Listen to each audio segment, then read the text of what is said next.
News live കൊച്ചിയിലേക്ക് സ്വാഗതം. ഈ വാർത്തകൾ നിങ്ങൾക്കായി അവതരിപ്പിക്കുന്നത് Leotech solar solutions powered by mile food stuffs Mookkannoor, Grazia tours and travels near Cochin airport and Cochin Kalabhavan Angamaly franchise. G Sudhakaran Kuttichathan. കായംകുളത്ത് എന്നെ തോൽപ്പിക്കണമെന്ന് പലരെയും ഫോണിൽ വിളിച്ചു പറഞ്ഞു യു പ്രതിഭ. ആലപ്പുഴ CPIM ജില്ലാ കമ്മിറ്റി യോഗത്തിൽ ജി സുധാകരനെ കുട്ടിച്ചാത്തൻ എന്ന് വിളിച്ച് യു പ്രതിഭ. കായംകുളത്ത് തന്നെ തോൽപ്പിക്കണമെന്ന് പലരെയും ഫോണിൽ വിളിച്ച് പറഞ്ഞു. അമ്പലപ്പുഴയിലും LDFനെതിരെ ഇതേ പണി ചെയ്തു. ഇയാൾ എന്താ കുട്ടിച്ചാത്തനാണോ എന്ന് യു പ്രതിഭ ജില്ലാ കമ്മിറ്റിയിൽ വിമർശിച്ചു. 2021 ജി സുധാകരൻ സ്ഥാനാർത്ഥി അല്ലാതിരുന്നിട്ടും പണം പിരിച്ചു. ഈ കണക്ക് പാർട്ടിക്ക് നൽകിയിട്ടില്ല. എന്നിട്ടും പാർട്ടി ഈ വിവരം ജനങ്ങളോട് മറച്ചുവെച്ചു. അതിന്റെ പ്രതിഫലമാണ് സുധാകരൻ തന്നതെന്നും അവർ വിമർശിച്ചു. ദേശീയപാതയും മെട്രോയും ഗെയിൽ പൈപ്പ് ലൈനും ഉപേക്ഷിക്കരുത്. മുഖ്യമന്ത്രിയെ പരിഹസിച്ച് EP ജയരാജൻ. സിൽവർ ലൈൻ റദ്ദാക്കിയതിൽ മുഖ്യമന്ത്രി VD സതീശനെ പരിഹസിച്ച് CPIM നേതാവ് EP ജയരാജൻ. ദേശീയപാതയും മെട്രോയും ഗെയിൽ പൈപ്പ് ലൈനും ഉപേക്ഷിക്കരുതെന്ന് പരിഹാസം. ഫേസ്ബുക്ക് പോസ്റ്റിലൂടെയായിരുന്നു EP ജയരാജന്റെ പരിഹാസം. സിൽവർ ലൈൻ പദ്ധതി ഉപേക്ഷിക്കുവാനുള്ള തീരുമാനം ജനങ്ങളോടുള്ള വഞ്ചനയാണെന്നും EP ജയരാജൻ പറഞ്ഞു.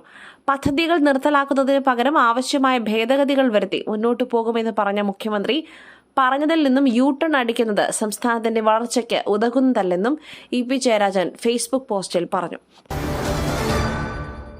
ഇറാനെ അമേരിക്ക ഏറ്റെടുത്തുവെന്ന് ട്രംപ്. വീണ്ടും ആക്രമിച്ചാൽ അമേരിക്ക ദുഃഖിക്കേണ്ടി വരുമെന്ന് ഇറാൻ. ഇറാനെ അമേരിക്ക ഏറ്റെടുത്തുവെന്ന് US പ്രസിഡന്റ് ഡൊണാൾഡ് ട്രംപിന്റെ അവകാശവാദം.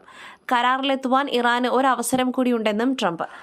അതിനിടെ അമേരിക്ക പുതിയ യുദ്ധത്തിന് ശ്രമിക്കുന്നതായി ആരോപിച്ച് Iran parliament speaker Mohammad Bagher Ghalibaf രംഗത്തെത്തി. വെടിനിർത്തലിനിടെ ഇറാൻ സേന തയ്യാറെടുപ്പുകൾ നടത്തിയെന്നും വീണ്ടും ആക്രമിച്ചാൽ അമേരിക്ക ദുഃഖിക്കേണ്ടി വരുമെന്നും ഗാലിബാഫ് വ്യക്തമാക്കി. സ്ത്രീ എന്ന വ്യാജേന സോഷ്യൽ മീഡിയയിൽ പ്രൊഫൈലുണ്ടാക്കി ലക്ഷങ്ങളുടെ തട്ടിപ്പ്. KSU മുൻ നേതാവ് അറസ്റ്റിൽ. സോഷ്യൽ മീഡിയയിൽ സ്ത്രീ എന്ന വ്യാജേന പ്രൊഫൈലുണ്ടാക്കി ലക്ഷങ്ങളുടെ സാമ്പത്തിക തട്ടിപ്പ് നടത്തിയ KSU മുൻ നേതാവ് അറസ്റ്റിൽ. ജിതിൻ T വർഗീസാണ് അറസ്റ്റിലായത്. OLX ഫേസ്ബുക്ക് മുഖേനയാണ് തട്ടിപ്പ് നടത്തിയത്. OLX വഴി ശേഖരിച്ച ആളുകളുടെ തിരിച്ചറിയൽ കാർഡ് ഉപയോഗിച്ച് ഫേസ്ബുക്കിൽ വ്യാജ പ്രൊഫൈൽ സൃഷ്ടിച്ചാണ് തട്ടിപ്പ് നടത്തിയത്. മുൻ DGP A ഹേമചന്ദ്രൻ ആഭ്യന്തരമന്ത്രിയുടെ പോലീസ് ഉപദേഷ്ടാവാകും. മുൻ DGP A ഹേമചന്ദ്രൻ ആഭ്യന്തരമന്ത്രി രമേശ് ചെന്നിത്തലയുടെ പോലീസ് ഉപദേഷ്ടാവാകും. ഉത്തരവ് ഉടൻ പുറത്തിറങ്ങും. 1986 ബാച്ചിലെ IPS ഉദ്യോഗസ്ഥനാണ് ഹേമചന്ദ്രൻ. 2020 മെയ്യിലാണ് ഫയർഫോഴ്സ് ആൻഡ് റെസ്ക്യൂ മേധാവിയായി വിരമിക്കുന്നത്. സോളാർ കേസ് അന്വേഷിച്ചത് ഹേമചന്ദ്രനായിരുന്നു. പുട്ടു രുചികരമാവണമെങ്കിൽ മയിലിന്റെ പുട്ടുപൊടി തന്നെ വേണം. അതിന് ചെമ്പാപ്പുട്ടാണെങ്കിലും അങ്ങനെ തന്നെ. Mill rice and food products, ശ്രേഷ്ഠം സമ്പുഷ്ടം. സംസ്ഥാനത്തെ ഉന്നത പോലീസ് ഉദ്യോഗസ്ഥരുടെ യോഗം മെയ് 23-ന്.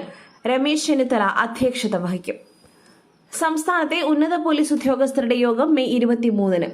SP റാങ്ക് മുതൽ മുകളിലോട്ടുള്ള മുഴുവൻ ഉന്നത പോലീസ് ഉദ്യോഗസ്ഥരുടെയും യോഗമാണ് ശനിയാഴ്ച പോലീസ് ആസ്ഥാനത്ത് നടക്കുക. രമേശ് ചെന്നിത്തല ആഭ്യന്തരമന്ത്രിയായി ചുമതലയേറ്റ ശേഷമുള്ള ആദ്യത്തെ ഉന്നതതല യോഗമാണിത്. യോഗത്തിൽ രമേശ് ചെന്നിത്തല അധ്യക്ഷത വഹിക്കും. അതേസമയം മുൻ DGP A ഹേമചന്ദ്രൻ പോലീസ് ഉപദേഷ്ടാവാകും.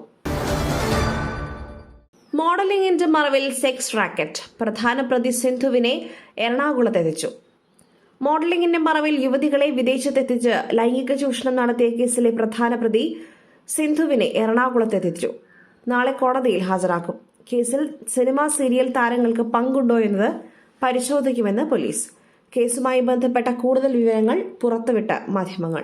മറ്റൊരു വാർത്തയുമായി കണ്ടുമുട്ടുന്നതുവരെ നന്ദി, നമസ്കാരം.